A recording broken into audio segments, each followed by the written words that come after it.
Hello குழந்தைங்களா, எப்படி இருக்கிறீங்க? நல்லா இருக்கிறீங்களா? நம்ம 10ஆம் கிளாஸ் வகுப்புல போன பாடம் எதுல நிறுத்தணும்னு ஞாபகம் இருக்கா? கரெக்ட், பெரமோன்கள் நம்ம நிறுத்தணும் இல்லையா? எத்தனாவது பாடம் பெரமோன்கள்? எஸ், 3வது பாடம். பயாலஜில 3வது பாடம். நம்ம கடைசி பகுதிக்கு வந்தாச்சு. சரியா, 3வது பாடத்துல கடைசி பகுதி. சரி, உங்களுக்கு இந்த 3வது பாடம் பேர் ஞாபகம் இருக்கட்டும். நிலைக்கான வேதி துடிப்புகள் இல்லையா நம்மளுடைய 3வது பாடம். அப்போ இதுக்கு முன்னாடி நம்மளுடைய மனிதனை பத்தி டீட்டெயிலா படிச்சோம். நாளமில்லா சுரப்பி மண்டலம், அதுல என்னென்ன ஹார்மோன்கள் இருக்கு எல்லாம் டீட்டெயிலா படிச்சோம். அதுக்கப்புறம் என்ன பண்ணா, நம்ம மனிதர்களை போலவே விலங்குகள்ல இது மாதிரி ஏதாவது வேதி துடிப்புகள் இருக்கா, ஹார்மோன்கள் மாதிரி ஏதாவது இருக்கான்னு பார்க்கும் பொழுது அங்க இருக்கக்கூடிய அந்த வேதி பொருட்களுக்கு என்னென்ன பேருன்னு படிச்சோம்? பெரமோன்கள்னு படிச்சோம். ஒவ்வொரு உயிரினங்கள் அது உற்பத்தி செய்யக்கூடிய பெரமோன்களுடைய பேரு இது எல்லாம் நம்ம படிச்சோம். மனிதன் எவ்வாறு பெரமோனை பயன்படுத்திக்கிறான், அவனுடைய தேவைக்கு எவ்வாறு அதை நல்ல முறையில பயன்படுத்திக்கிறான் அப்படிங்கிறதெல்லாம் நம்ம படிச்சுட்டு இல்லையா? இனி நம்ம அடுத்தது தாவரங்களுக்கு ஹார்மோன் இருக்கா இல்லையான்னு பார்ப்போம். தாவரங்கள் தானே நம்மளுடைய உற்பத்தியாளர், உயிர் மண்டலத்தினுடைய உற்பத்தியாளர்னு சொல்லும் பொழுது யாரு? தாவரங்கள். பச்சை நிறத்துல இருக்கக்கூடிய தாவரங்கள் ஒளி சேர்க்கை நடத்தி நமக்கு உணவை தயார் பண்ணி கொடுத்தாதான். 9ஆம் கிளாஸ்லயே படிச்சாச்சு இல்லையா? ஒளி சேர்க்கை நடத்தணும் தாவரங்கள். அந்த தாவரங்கள் நல்லா வளர்ந்து நல்லா செழுமையா இருந்தாதான். காடுகள் எல்லாம் அழியும் போது எந்த அளவுக்கு நமக்கு பிரச்சனை வருது? மண்ணரிப்பு ஏற்பது, மழை பெய்யறது இல்லையா? அப்போ காடுகள் வளர்க்கறது எந்த அளவுக்கு முக்கியமானது? வேளாண்மை செய்வது எந்த அளவுக்கு முக்கியமானது மனிதனுக்கு? அப்ப இயற்கையிலேயே பாத்தீங்கன்னா தாவரங்கள் பச்சையா இருக்கணும் இல்லையா? பூமியினுடைய சிறப்பு தன்மையே என்னது? பச்சை நிறம். ஏன்னா தாவரங்கள் நம்ம எல்லா உயிரினங்களுக்கும் தேவையான சுத்தமான ஆக்சிஜனை கொடுக்கக்கூடியது. இதெல்லாம் நம்ம படிச்சோம். இப்ப இதெல்லாம் நல்லா நடக்கணும்னா என்ன வேணும்? தாவரங்கள் நல்லா சௌக்கியமா இருக்கணும் இல்லையா? தாவரங்களுக்கு சௌக்கியம் இல்லைன்னா நம்ம யாருக்குமே என்னது சுகம் கிடையாது. தாவரங்கள் சுகமா இருக்கணும் இந்த பூமியில. தாவரங்களை எதையும் செய்யக்கூடாது, அவன் நல்லா தழைச்சு இல்லையா? அப்ப நம்மள மாதிரியே உயிரினங்கள் தானே தாவரங்கள். தாவரங்களுக்கும் நம்ம உடல்ல நடக்கிற மாதிரி நிறைய வேலைகள் நடக்கும் தானே, உயிர் வேலைகள் எல்லாம் நடக்கும் தானே. தாவரங்களுக்கு நிறைய வளர்சிதை மாற்றங்கள் இருக்குமா? இல்ல. அப்போ அந்த வளர்சிதை மாற்றம் உயிர் வினைகளை கட்டுப்படுத்தும். அதே மாதிரி கட்டுப்படுத்துறது மட்டும் கிடையாது, நம்ம மூளை எப்படி நம்ம உடல்ல இருக்கிற செயல்களை எல்லாம் கட்டுப்படுத்துதோ அதே போல ஒவ்வொரு ஹார்மோன்களும் எப்படி நம்ம உடல்ல இருக்கிற ஒவ்வொரு வேலையையும் கட்டுப்படுத்துதோ அதே போல உயிர் வேலைகள், தாவரத்தினுடைய உயிர் வேலைகளை கட்டுப்படுத்தவும். அப்போ நிறைய வேலைகள் நடக்குது. அதெல்லாம் கட்டுப்படுத்தினா மட்டும் பத்தாது, ஒருங்கிணைக்கவும். ஒருங்கிணைப்பதுன்னா என்னது? கோஆர்டினேஷன். ஒருங்கிணைப்பது கட்டுப்படுத்துறதுன்னா என்னது? கண்ட்ரோல். ஒருங்கிணைப்பதுன்னா என்னது? கோஆர்டினேஷன். கண்ட்ரோல் அண்ட் கோஆர்டினேஷன் எல்லாம் செய்யறது தாவரத்துல இருக்கக்கூடிய ஹார்மோன்களாகும். புரியுதா? தாவரங்களில் உயிர் வேலைகளை கட்டுப்படுத்துவதும் ஒருங்கிணைப்பதும் யார் வேலை? தாவர ஹார்மோனுடைய வேலை. இப்படி தாவரத்தினுடைய வளர்ச்சிய கட்டுப்படுத்துறதுனால தாவர வளர்ச்சி கட்டுப்படுத்திகள் அப்படின்னு இந்த தாவர ஹார்மோன்களுக்கு பேர். என்ன பேரு? தாவரங்களுடைய வளர்ச்சியை கட்டுப்படுத்துவதனால் இந்த ஹார்மோன்களுக்கு தாவர வளர்ச்சி கட்டுப்படுத்திகள் அப்படின்னு பேரு.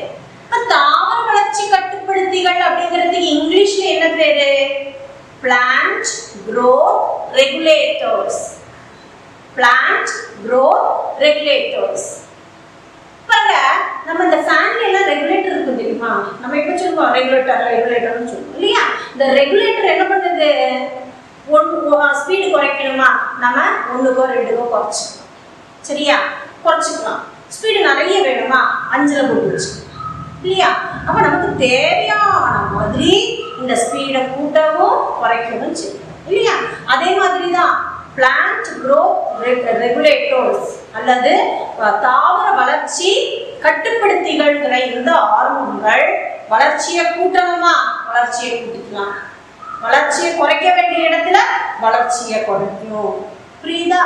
அப்போ தாவர ஹார்மோன்கள் என்னதுங்கிறது உங்களுக்கு புரிஞ்சு போச்சா? அதனுடைய வேலை என்னதுன்னு உங்களுக்கு புரிஞ்சு போச்சா? இனி எத்தனை வகையான ஹார்மோன்கள் இருக்குங்கிறத நம்ம படிக்கணும். இப்போ தாவர ஹார்மோன்கள் அப்படின்னு சொல்லும்போது இங்க பாருங்க 5 வகை இருக்கு. சரியா? தாவர ஹார்மோன்கள் பார்க்கும் பொழுது 5 வகையான ஹார்மோன்கள் இருக்கு.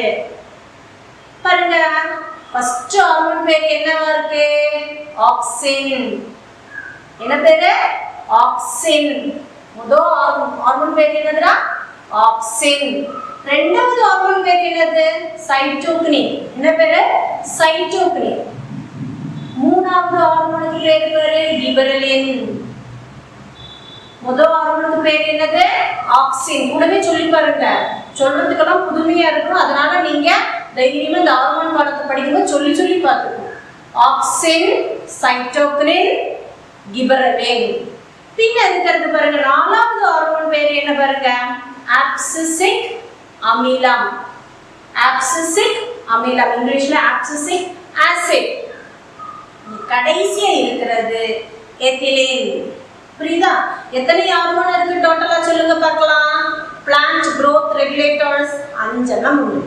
ஆக்சின், சைட்டோகினின், கிபரெலின், கரெக்ட் சொல்லிக்கோ, ஆப்சிசிக் அமிலம், கடைசியாக இருப்பது எத்திலின். இப்போ நம்ம என்ன தெரியுமா பண்ண போறோம்? ஒவ்வொன்றுத்துக்கும் வேலையை நம்ம தனித்தனியா பார்க்க போறோம். ஃபர்ஸ்ட் நம்ம யார் வேலையை பார்க்க போறோம் பாருங்க, ஆக்சினுடைய வேலை. உங்களுக்கு கிளியரா ஒரு பட விளக்கம் 3.9 கொடுத்துருக்கு, பேஜ் 52ல எடுத்து வச்சுக்கோங்க. புஸ்தகம் இருக்குன்னு நினைக்கிறேன், இல்லாதவங்க கடகடன்னு எடுத்து வச்சுக்கோ. ஆக்சினுடைய வேலை என்பது செல் வளர்ச்சி. போன வருஷம் நம்ம படிச்சோம் இல்லையா? செல் பிரிதல், மைட்டோசிஸ், மியோசிஸ், இழைப்பிரிவு, குன்றல் பிரிவு எல்லாம் படிச்சிருக்கிறோம் இல்லையா?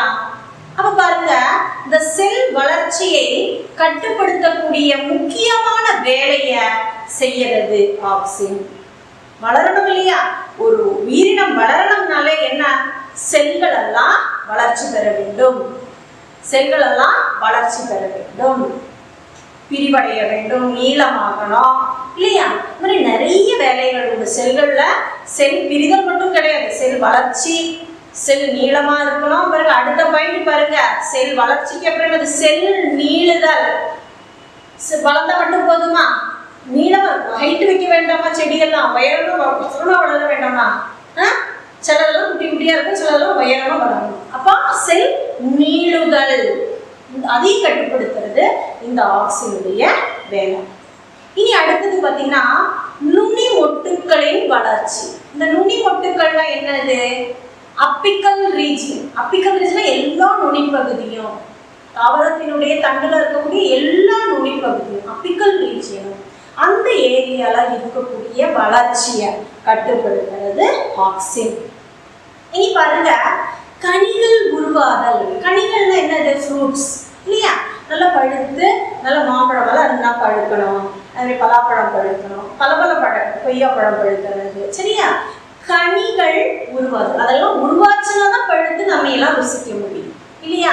கனிகள் உருவாக வேண்டும், அதையும் கட்டுப்படுத்துறது நம்மளுடைய ஆக்சின்.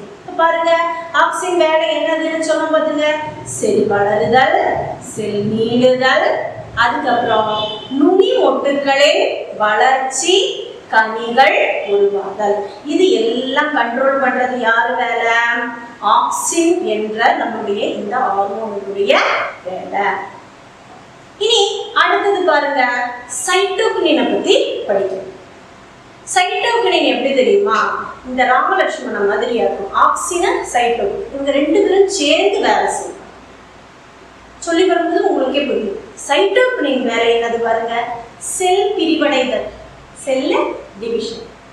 அதுக்கப்புறம் பாருங்க செல் பாகுபாடு, செல் வேறுபடுதல் அப்படின்னு நம்ம படிச்சிருக்கிறோம் இல்லையா? செல் டிஃபரன்சியேஷன். அப்போ இந்த முனியாக்க திசு அல்லது மெரிஸ்டம் செல்ஸ் தான் என்ன ஆகும்? பேரன் கைமா, கோலன் கைமா, ஸ்பிரன் கைமா, சைலம், ஃப்ளோயம் நல்லா வேற வேற செல்களாக உருவாகும் இல்லையா? அது மாதிரி டிஃப்ரெண்ட் டைப்ஸ், பல பல வகைகளாக பிரிய வேண்டும். அதுதான் என்ன பேரு? செல் பாகுபாடு. செல் பாகுபாடு, செல் வேறுபாடு. புரியுதா?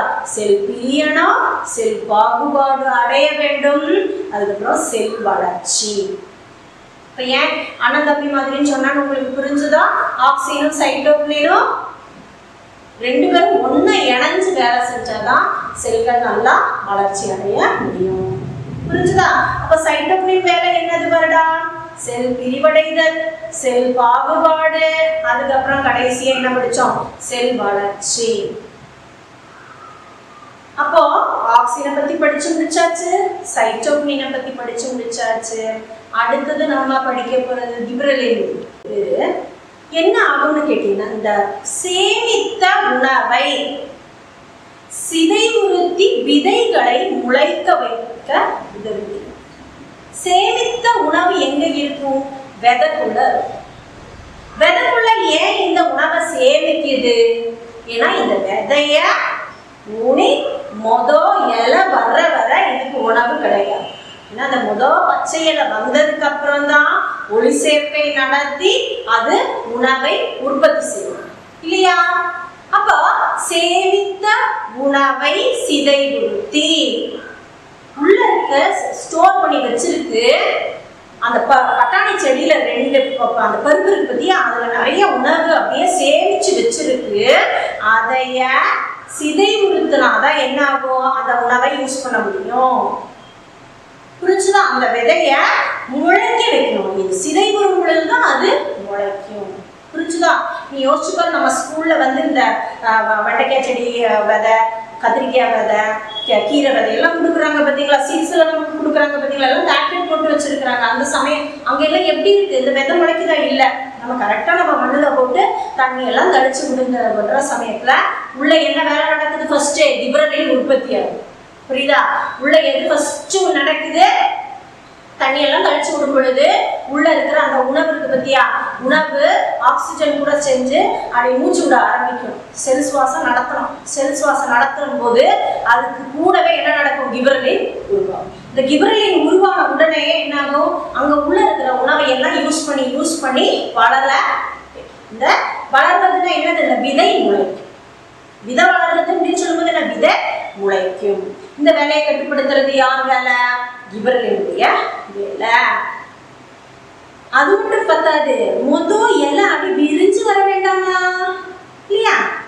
விதை வந்து முளைச்சா மட்டும் பத்தாதுடா, அதுல இருக்கிற ரெண்டு பக்கம் ரெண்டு விதை, ரெண்டு பச்சை இலை நல்லா விரிஞ்சு வர வேண்டாமா? அப்போ இலை விரிதல். புரியுதா? கிப்ரெலின் வேலை புரிஞ்சு போச்சா உங்களுக்கு? கிப்ரெலின் என்ன பண்ணுது? சேமிச்சு வச்சிருக்கிறது, விதைக்குள்ள சேமிச்சு வச்சிருக்கக்கூடிய உணவை சிதைத்தால்தான் இந்த விதை முளைக்க முடியும். இந்த விதை முளைச்சு அதுக்கப்புறம் என்ன பண்ணணும்? ரெண்டு இலை ரெண்டு சைட்ல வந்து அப்படியே விரிஞ்சு வரும் இல்லையா? அந்த வேலையை கட்டுப்படுத்துறது எந்த ஹார்மோனு? கிப்ரெலின். பாருங்க, உங்களுக்கு ஒரு சின்னதா ஒரு ஐடியா சொல்லி கொடுக்குறேன் பாருங்க. ஆக்சின், கிப்ரெலின், அதே மாதிரி சைட்டோபினின், இது மூணு எப்படி இந்த வளர வைக்கும்? செல் பிரிதலாகட்டும், செல் வளர்ச்சி, செல் நீளுதல், இது மாதிரி எல்லாமே என்ன பண்ணுது? விதைகளை வளர வைக்கிறது, முளைக்க வைக்கிறது, இலையை, இதெல்லாம் வளர்ச்சிக்கு உதவக்கூடிய ஹார்மோன்கள். எதெல்லாம்? ஆக்சின், சைட்டோபினின், கிப்ரெலின். நீ அடுத்த ரெண்டு ஹார்மோனை படிக்கும் பொழுது நீங்க என்ன வித்தியாசங்கிறத நீங்க தான் எனக்கு சொல்லுங்க. அடுத்த நம்ம ரெண்டு ஹார்மோன் படிக்க போறோம். இப்ப 3 ஹார்மோனை பத்தி படிச்சாச்சு. அந்த 3 ஹார்மோன்லயும் என்ன இருக்கு? சில காரியமெல்லாம் படிச்சோம். வளர்ச்சியை ஏற்படுத்தக்கூடிய ஹார்மோன்கள்னு நான் உங்களுக்கு க்ளூவும் சொல்லி கொடுத்துட்டேன். இனி அடுத்தது ரெண்டு ஹார்மோனை பத்தி படிக்க போறோம். அந்த ஹார்மோன் நீங்க தான் சொல்லணும். எப்படிப்பட்ட ஹார்மோன்கள்ன்ற அபிப்பிராயம் உங்களுக்கு நீங்க எனக்கு சொல்லணும். இனி நம்ம படிக்க போறது என்னது? அப்சிசிக் அமிலத்தை பத்தி. ஆப்சசிக் அமிலத்துக்கு என்ன பேரு? ஆப்சசிக் ஆசிட். ஆப்சசிக் ஆப்செஷன் அப்படின்னு சொல்லும் பொழுது அதுக்கு இங்கிலீஷ்ல ஒரு அர்த்தம். ஆப்செஷன் அப்படின்னு சொல்லும் பொழுது வெட்டி துண்டாய் போகும் பார்த்தீங்களா, வெட்டி போகுது பார்த்தீங்களா, ஆப்செஷன். ஒரு சின்ன ஒரு வெட்டு அதுல அப்படி துண்டாய் போகுது பார்த்தீங்களா, அதுக்கு தான் பேரு ஆப்செஷன். புரியுதா? ஆப்செஷனுக்கு அர்த்தம் என்னதுன்னு உங்களுக்கு புரிஞ்சுதா? அந்த ஆப்செஷன்ங்கிற அந்த ஒரு பதத்துல இருந்து இந்த ஆப்சசிக் அப்படிங்கிற அந்த பேரை வச்சாங்க. ஆப்சசிக் அமிலத்தினுடைய வேலையை நம்ம பார்ப்போம். விதையில் உள்ள கருவின் உறங்கு நிலை, தூங்க வைக்கிறது. விதைக்குள்ள அதுக்குள்ள இருக்கிற கரு இருக்கு, பேக்கெட்ல நமக்கு கொடுக்குற கீரை விதையில அந்த கரு என்ன பண்ணிட்டு இருக்கு? தூங்கிட்டு இருக்கு. சரியா? தாளாட்டு போட்டு பாடி தூங்க வைக்கிறது, முளைக்க வைக்கிறது கிடையாது. புரிஞ்சுதா? கருவில் இருக்கக்கூடிய அந்த விதையில் இருக்கக்கூடிய அந்த கருவை உறங்கு நிலையில் வைப்பது ஆப்சசிக் அமிலத்தினுடைய வளர்ச்சி கிடையாது, அதை தூங்க வைக்கிறது. சரி, உறங்கு நிலை. இனி அடுத்தது பாருங்க, இலை முதிர்ச்சி அடையும். இலையெல்லாம் முத்தி போகும். முதிர்ச்சின்னு முத்தி போகுதுன்னு சொல்லுவாங்க. கனி உதிர்தல். பாருங்க, முதிர்ந்த இலைகள், இந்த இலை முத்தி போன இலைய கனிகள். கனிகள் அப்படின்னு சொல்லும்போது என்னது? நல்ல பழுத்த பழம், அது மேல தங்காது மாம்பழம், ஏன்னா அது கீழே விழுக்கும். நல்ல பழுத்த இலை அந்த செடியில ஒட்டிட்டு இருக்காது, என்ன ஆகும்? கீழே விழுக்கும் இல்லையா? அப்ப உங்களுக்கு இதுல இருந்து எனக்கு ஏதாவது ஒன்று புரியுதா? கரெக்ட். வளர்ச்சி ஏற்படுது. ஆப்சசிக் அமிலம் வளர்ச்சியை ஏற்படுத்துதுல, அந்த வளர்ச்சியை என்ன பண்ணுது? கட்டுப்படுத்துது. விதையில அந்த கருவினுடைய உறங்க நிலை அதை அப்படியே சப்ரஸ் பண்ணி வைக்குது. இலைகளும் முத்தி போச்சு, காய்கள் எல்லாம் கனியாகி போச்சு, அதுவும் முத்தி போயிடுச்சு. இனி அங்க அந்த செடிக்கு அது தேவையில்லை, அந்த இலை தேவையில்லை. அந்த இலையை வச்சுட்டு இனி ஒளி சேர்க்கை நடத்த முடியாது.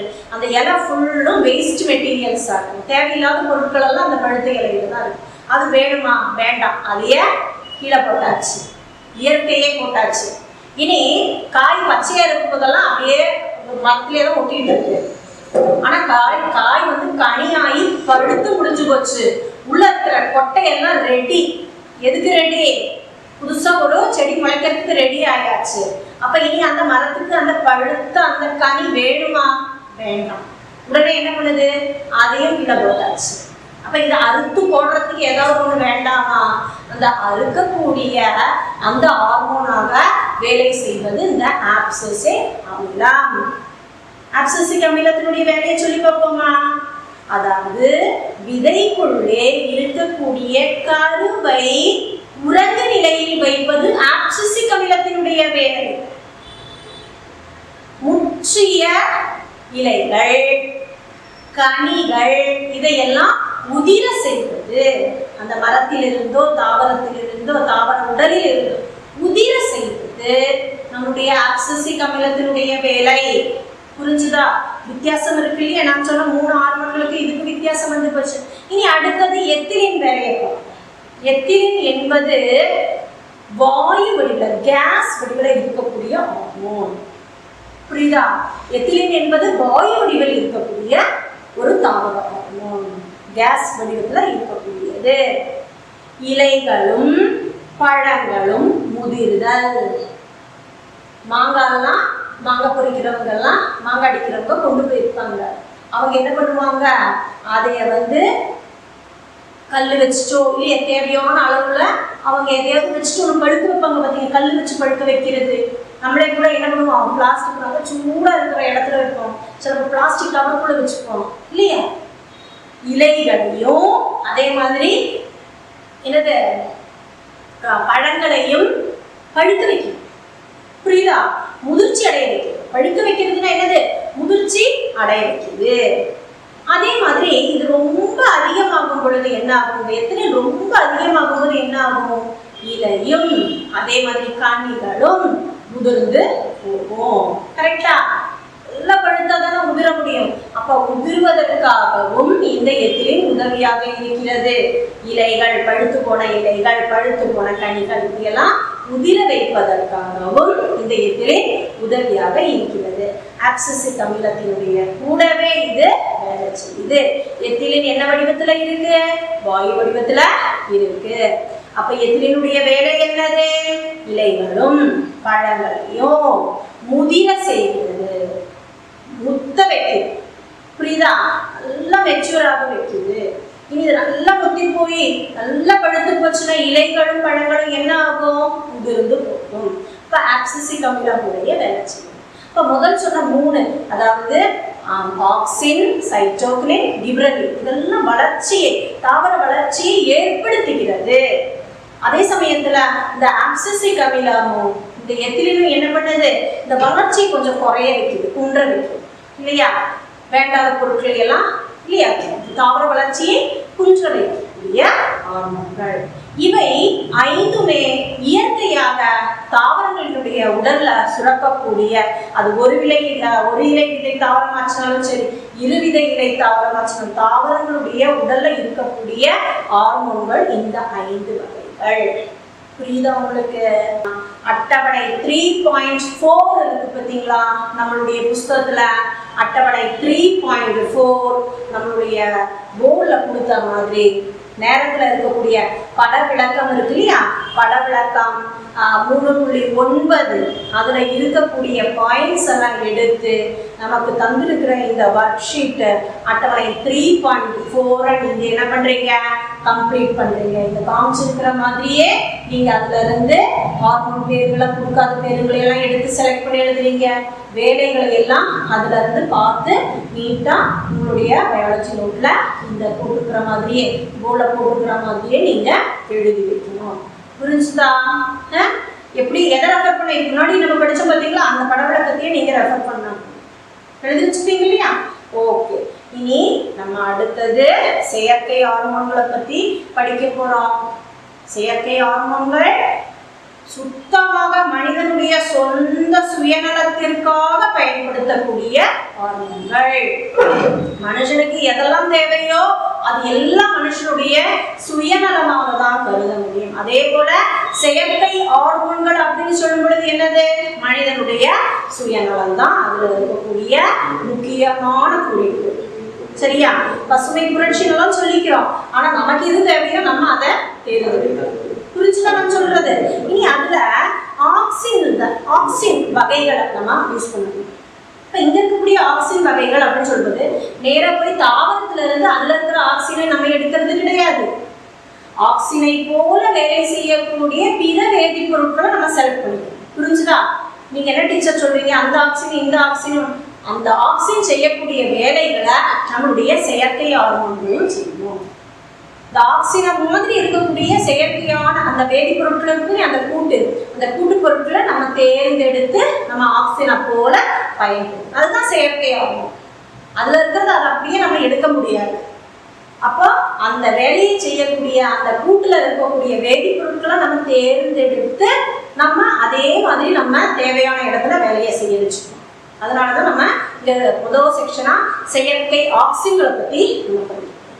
இந்த செயற்கை ஆக்சின் அப்படின்னு சொல்லும் பொழுது ஃபர்ஸ்ட் எதுக்காக வேளாண்மையில அல்லது பசுமை புரட்சியில அல்லது செயற்கையான ஆய்வு கூடங்கள்ல நம்ம மனிதன் பயன்படுத்துறோம் அப்படின்னு சொல்லும் பொழுது, முதிரும் முன்னரே காய்கள் உதிர்வதை தடை செய்கிறது. எப்பவுமே பாருங்க, நீங்க மாங்காய்லாம் நல்லா பூத்துருக்கு, சின்ன சின்னதா பிஞ்சு மாங்காய்லாம் வந்து போச்சு, அது கரெக்டா சைஸுக்கு வந்து முத்துனாதானே நம்மளால பறிச்சு நமக்கு காசெல்லாம் கிடைக்கும். இல்லை நம்ம சாப்பிட்றதுக்கு ஆச்சுனாலும் நம்ம வீட்டில் அது வர்றதுக்கு முன்னாடியே சின்னதாக இருக்கும். மாங்காய் பீச்செல்லாம் விழுந்து போச்சுனாலும் என்ன செய்யுது? தேங்காய் பூ போட்டு அது கொலை பிடிக்க ஆரம்பிக்குது. அந்த சமயத்தில் அந்த தேங்காய் சின்னதாக விழுந்து போச்சுன்னா நமக்கு என்ன ஏதாவது கிடைக்கும்? பாக்கு மரத்தில் யோசிச்சு பாருங்க, பாக்கெல்லாம் ஆறதுக்கு முன்னாடி முத்தி போடுறாங்க, ஒரு காய் பிடிக்கிறதுக்கு முன்னாடியே விழுந்து போச்சுன்னா நமக்கு ஏதாவது ஒரு நன்மை கிடைக்கும். அப்போ இந்த காய்கள், பச்சை காய்கள் தோன்றிய உடனேயே சில தாவரங்களுக்கு ஏதாவது ஒரு குறைபாடு இருக்கும் பொழுது உதிர்ந்து போகும். சிலப்போ மண்ணிலேயே இருக்கும் கோளாறு, இல்லை வேற ஏதாவது ஒரு கோளாறு இருக்கும். அந்த இடங்கள்ல நம்ம இந்த செயற்கையான ஆக்சின்களை பயன்படுத்தும் பொழுது இந்த காய்கள் முதிர்வதற்கு முன்னரே உதிர்கிறது பார்த்தீங்களா, அதை நம்ம தடை செய்ய முடியும். நீ அடுத்தது பாருங்க, ஆய்வு கூடங்கள் ஏதாவது வளர வைக்கும். சரியா? முளைக்கட்டும் அப்படின்னு சொல்லிட்டு முளைக்கணும்னா எப்படி முளைக்கணும்? வேர் வந்தால் தான் முளைக்கும் இல்லையா? அப்போ நமக்கு விருப்பம் இருக்கிற இடத்துல வேர் முளைக்கும். இந்த வேர் முளைக்கிறது நான் ஒரு துண்டு செடி எடுத்தோம்னா அங்கதான் முளைக்கணும். சரியா? நான் எங்க சொல்றோம்னா அங்கதான் முளைக்கணும். அப்ப அந்த வேர் முளைக்கணுங்கிற இடத்துல நம்ம இந்த ஆக்சிஜனை, செயற்கையான ஆக்சிஜனை நம்ம பயன்படுத்தி கொண்டோமே ஆனால் வேர்களை நமக்கு விருப்பப்பட்ட இடத்துல முளைக்க வச்சுக்கலாம். என்னென்ன வசதி பார்த்தீங்களா? முதிர்வதற்கு முன்னாடியே இந்த காய் பிடிச்சது முதிராம இருக்கிறதுக்கு ஆக்சிஜனை பயன்படுத்திக்கிறோம். வேறு நம்ம விருப்பத்துக்கு எங்கெல்லாம் முளைக்கணுமோ அங்க நம்ம ஆக்சிஜனை பயன்படுத்திக்கலாம். அதே மாதிரி களைனா என்னது? தேவையில்லாத செடி. நம்ம நல்லா பயிர் போட்டுருக்கோம், அதுக்கு இடையில பார்த்தீங்கன்னா வேண்டாத நிறைய செடி வளர்ந்துருக்கும். வேண்டாத எந்த செடி வளர்ந்ததுனாலும் அதெல்லாம் களைகள். இந்த களைகளை அழிப்பதற்கு நம்ம இந்த செயற்கையான நம்மளுடைய ஆக்சிஜனை பயன்படுத்திக் கொள்ள முடியும். பாருங்க, நம்ம செயற்கை ஹார்மோன்ல இருக்கிற ஆக்சிஜனை எங்கெல்லாம் பயன்படுத்துறோம்? இந்த பிஞ்சு பிஞ்சா இருக்கக்கூடிய அந்த காய்கள் எல்லாம் உதிர்ந்து போகாம இருக்கிறதுக்கு நம்ம ஆக்சிஜனை பயன்படுத்தலாம். வேர்களை முளைக்க வைக்க, நம்ம விருப்பப்பட்ட இடத்துல முளைக்க வைக்க இந்த செயற்கையான ஆக்சிஜன் பயன்படுத்திக் கொள்ளலாம். அதே போல என்னது? களைகளை அழிப்பதற்கு ஆக்சிஜனை நம்மளுடைய சாதாரணமாக வேளாண் துறையில் பயன்படுத்தப்படுகிறது. வேளாண் துறையில தான் இது முக்கியமா இருக்கு. நான் முதலே சொல்லிட்டேன், பசுமை புரட்சியினுடைய ஒரு பகுதியாக தான் இந்த செயற்கை ஹார்மோனுடைய பயன்பாடு வளர்ந்து. இனி அடுத்ததாக நம்ம சாதாரணமாக உபயோகப்படுத்தக்கூடியது கிபரலின். இந்த கிபரலின் சாதாரணமாக எங்க பயன்படுத்துவாங்க பார்த்தீங்கன்னா, திராட்சை இருக்கு இல்லையா? திராட்சை வளர்க்குறவங்க, ஆப்பிள் வளர்க்குறவங்க, இவங்கெல்லாம் எதுக்காக இந்த கிபரலினை பயன்படுத்துறாங்கன்னு சொன்னீங்கன்னா, சாதாரண இருக்கிற அளவை விட பெரிய ஆப்பிள் வேணும், சாதாரண திராட்சையை விட பெரிய திராட்சை வேணும் அப்படிங்கிற அந்த ஒரு நோக்கம் இருக்கக்கூடிய இடத்துல திராட்சை, ஆப்பிள் முதலியவை அதனுடைய சாதாரண அளவுல இருந்து பெரிய அளவாக வருவதற்கு கிபரலின் பயன்படுத்துகிறார்கள். புரியுதுங்களா? வேளாண் துறையில இனி இது எதுக்காக செய்யறாங்க அப்படின்னு கேட்டீங்கன்னா, வணிக நோக்கு மெயினா இல்லையா? எக்கனாமிக் என்னது? வணிக நோக்கு. அதே மாதிரி பார்த்தீங்கன்னா, ஒரு வேளாண் துறையில கனிகள் சிலப்போ ஒவ்வொன்றுத்துக்கும் ஒவ்வொரு மாதிரியான முதிர்ச்சி இருக்கும். ஒரு பத்தனம் பார்த்தீங்கன்னா இன்னைக்கு பழுக்கும், பத்தனம் பார்த்தீங்கன்னா அடுத்த வாரம் தான் பழுக்கும். அப்படி ஒவ்வொரு நாள் ஒவ்வொரு சமயத்துல பழுக்கும் இல்லையா? அந்த பழுக்கிறது கனிகள் எல்லாம் ஒரே சமயத்துல பழுத்தாதான் லாபம். அப்போ ஒரே சமயத்துல எல்லா கனிகளும் ஒன்றாக பழுப்பதற்கு இது மாதிரி இருக்கக்கூடிய வணிக நோக்குல கிபரலினை பயன்படுத்துகிறார்கள். சரியா? அப்ப நேரத்திலேயே பழுக்கிறத தடை செய்து தேவையான சமயத்துல பழுக்க வச்சுக்கணும். நேரத்திலேயே பழுக்க வைக்கிறத இங்க தடை செய்கிறார்கள். கிபரலினை எதுக்கெல்லாம் பயன்படுத்துறாங்க சொல்லுங்க? திராட்சை, ஆப்பிள் அதனுடைய சாதாரண அளவில் இருந்து பெரிய அளவுல வர்றதுக்கு கிபரலினை பயன்படுத்துறாங்க. அதே போல வணிக நோக்குடன் கனிகளை ஒரே நேரத்துல சரியா பழுப்பதை தடை செய்யுது. எல்லா கனிகளும் ஒரே சமயத்துல பழுத்துட்டா அந்த விவசாயிக்கு லாபம் கிடைக்காது. அப்போ அவனுடைய விருப்பத்துக்கு அனுசரிச்ச மாதிரி என்னது, இன்னைக்கு வேண்டாம் பழுக்க வேண்டாம் சொன்னா கிபரலினை போட்டு அவன் ட்ரீட்மெண்ட் கொடுத்தா அது பழுக்காது. எப்ப விலை கிடைக்குமோ அன்னைக்கு பழுக்க வச்சுக்கணும். புரியுதுங்களா? வணிக நோக்குன்னா என்னது?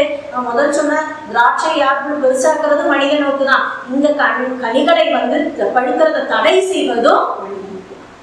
எப்ப விலை கிடைக்குமோ விவசாயி அந்த சமயத்துலதான் கொண்டு போய் வித்துப்பாங்க. அப்ப தேவையில்லாத சமயத்துல பழுக்காம இருக்கிறதுக்கு தடை செய்ய கிபரலின் பயன்படுத்தப்படுகிறது. ஆக்சிஜன், கிபரலின் இதெல்லாம் முடிச்சாச்சு. இனி அடுத்தது பரவலாக பயன்படுத்தக்கூடிய செயற்கை ஹார்மோன் என்பது எத்திலின். எத்திலின்ங்கிறது நம்ம ஏற்கனவே படிச்சோம். இயற்கையான எத்திலின் வாயு வடிவத்தில் இருக்கிறது. அதே போல நம்ம இந்த எத்திலினை எதுக்காக பயன்படுத்துறோம் அப்படின்னு சொல்லும்போது, அன்னாச்சி பழம். அன்னாச்சி பழம்னா என்னது? பைனாப்பிள். பைனாப்பிள்ல இந்த எத்திலினை பயன்படுத்தும் போது ஒரே சமயத்துல பூ வந்ததுக்கு அப்புறம் தானே காயாகணும். சாதாரணமாக அன்னாச்சி அதாவது பைனாப்பிள் வேளாண்மை செய்யக்கூடிய விவசாயிகள் இந்த எத்திலினை பயன்படுத்தி கொண்டு ஒரே நேரத்தில் பூக்க வைக்கிறார்கள். அப்போ ஒரே சமயத்தில் பூத்துதுன்னா ஒரே சமயத்தில் காய் போட்டு பழுத்து அவங்களுக்கு ஒரே சமயத்தில் அறுவடை செய்ய முடியும். இது போன்ற ஒரு பர்பஸுக்கு தான் நம்மளுடைய எத்திலினை வேளாண் துறையில் விவசாயிகள் பயன்படுத்துகிறார்கள். நீ அடுத்தது பாருங்க, தக்காளி, எலும்பிச்சை, ஆரஞ்சு இது போன்ற பழ வகைகளை பழுக்க வைக்கிறதுக்காகவும் இந்த எத்திலின் நம்மளே கூட நம்ம வீட்டில் புகை போட்டு பழுக்க வைப்போம் இல்லையா. பழுக்காமல் இருக்கிற அந்த பழங்களை எல்லாம் நம்ம இந்த வாழைக்காயெல்லாம் நம்ம வாழை பழமாக்குவதற்கு நம்ம சில புகையெல்லாம் போடுறது உண்டு. நம்ம இல்லையா, சில கல் வச்சு பழுக்க வைப்பாங்க. அதெல்லாம் வியாபாரிகளுக்கு தெரியும். அப்போ இங்கே என்னென்ன பழங்களை சாதாரணமாக பழுக்க வைக்கிறாங்க பாருங்க, தக்காளி, எலும்பிச்சை, அதே போல் ஆரஞ்சு இது போன்ற பழ வகைகளை ஒரே சமயத்தில் பழுக்க வைக்கிறதுக்கு நல்லா பழுக்க வைக்கிறதுக்கு எத்திலினை பயன்படுத்துகிறாங்க. இனி அடுத்தது பார்த்தீங்கன்னா ரப்பர் மரத்தில் எது ரப்பர் பால் தான் இல்லையா. ரப்பர் மரம் எதுக்காக வச்சிருக்கிறாங்க, ரப்பர் பால் உற்பத்தி. அங்க நம்ம எத்திலினை டைரக்டா நம்ம யூஸ் பண்ண முடியும். அங்க எத்திலினை எத்திஃபோன் என்ற ஒரு வேதிப்பொருளாக பயன்படுத்துகிறோம். எத்திஃபோன் என்பதை ரப்பர் மரங்களை பயன்படுத்தும் பொழுது அந்த எத்திஃபோன் எத்திலினாக மாறி ரப்பருடைய பால் உற்பத்தியை அதிகரிக்க செய்கிறது. இனி கடைசியாக நம்ம படிக்கக்கூடிய ஒரு செயற்கை ஹார்மோன் உண்டு. இந்த செயற்கை ஹார்மோனுக்கு பேரு பார்த்தீங்கன்னா ஆப்சிசிக் அமிலம். வேளாண் துறையில விவசாயிகள் பயன்படுத்தக்கூடிய ஆப்சிசிக் அமிலம் என்பது கனி இன தாவரங்கள்ல சாதாரணமாக பயன்படுத்தக்கூடிய ஒரு செயற்கை ஹார்மோன். எங்கெல்லாம் ஃப்ரூட்ஸ் தேவைப்படுதோ இந்த ஃப்ரூட்ஸ் இருக்கக்கூடிய அந்த விவசாயத்துல தான் இந்த ஆப்சிசிக் அமிலத்தை பயன்படுத்தும். ஒரே சமயத்துல அறுவடை செய்வதற்காக, சரியா, ஒரே சமயத்துல அறுவடை செய்வதற்காக இந்த ஆப்சிசிக் அமிலத்தை படிக்கிறதுக்கு யூஸ் பண்றாங்க, வேளாண் துறையில யூஸ் பண்றாங்க. இனி பார்த்தீங்கன்னா எக்ஸ்ட்ரா ரீடிங்ல இருக்கிறது ஒன்றும் நம்ம நோட்ல குறிச்சு வைக்கணும்னு கிடையாது.